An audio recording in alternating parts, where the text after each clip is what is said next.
बिहार में चुनाव में अभी 4-5 महीने का समय बचा है, लेकिन सीट शेयरिंग को लेकर के सभी आपसी गठबंधनों में जो भी गठबंधन है, एक महागठबंधन है और एक एनडीए है, दोनों में ही घमासान मचा हुआ है। अगर बात करें जदयू और बीजेपी की, तो जदयू चाहती है कि ज़्यादा से ज़्यादा सीटें पर इस बार चुनाव लड़ा जाए ताकि उनका स्ट्राइक रेट अच्छा हो और वो सरकार की जो उनकी सरकार बनेगी उसमें भागीदारी यानी कि वर्चस्व में वो रहें। दूसरी ओर बीजेपी भी चाहती है कि बराबरी की लड़ाई हो, यानी कि 100 सीट बीजेपी चाहती है और 100 सीट जदयू को देना चाहती है और बाकी 43 में से चिराग पासवान को लगभग 20 से 25 सीट, उसके बाद उपेंद्र कुशवाहा और जीतन राम मांझी। अब बात करें अगर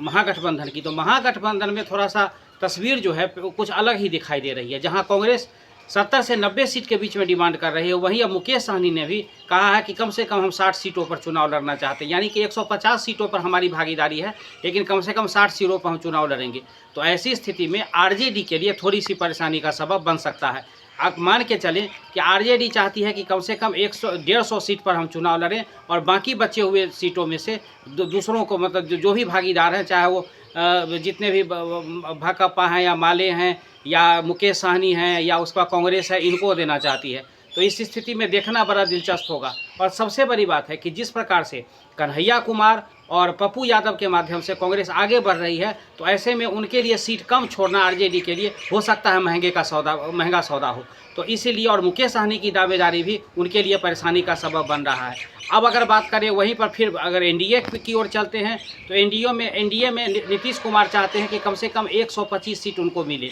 और बीजेपी को चाहते हैं कि 100 सीट मिल जाए और बाकी 25 में मुश्किल होगा चिराग पासवान, उपेंद्र कुशवाहा और जीतन राम मांझी को एक साथ बांधना। तो इसीलिए दोनों ही खेमों के लिए अच्छी खबर अभी तक सीट शेयरिंग को लेकर के नहीं है। ऐसे अफवाहें बहुत है कि 100 सीट बीजेपी लड़ेगी, 100 सीट जदयू लड़ेगी और बाकी 43 पे बाकी लोगों की भागीदारी होगी, लेकिन ऐसा लग नहीं रहा है, क्योंकि नीतीश कुमार पहले भी कह चुके हैं इस बार हम ज़्यादा से ज़्यादा सीटें लड़ना पसंद करेंगे। तो अब देखना ये होगा कि भाजपा उनके साथ कैसे तालमेल करती है। वहीं महागठबंधन में जिस प्रकार की होड़ मची हुई है ज़्यादा से ज़्यादा सीटों पर चुनाव लड़ने की, और उसमें किस प्रकार लालू प्रसाद यादव जो आरजेडी सुप्रीमो हैं या तेजस्वी, ये दोनों मिलकर के कैसे आपस में वो लोग उनकी भागीदारी तय करते हैं, ये आने वाले समय में पता चलेगा। वहीं कांग्रेस जिस तरह से अपना मंथन की है आगामी चुनाव को लेकर के, बिहार प्रदेश की मीटिंग जो दिल्ली में हुई है और इस प्रकार से मंथन हुआ है, उसमें आरजेडी के लिए अमृत निकलता है या विष, ये तो बाद में ही पता चलेगा। और सीट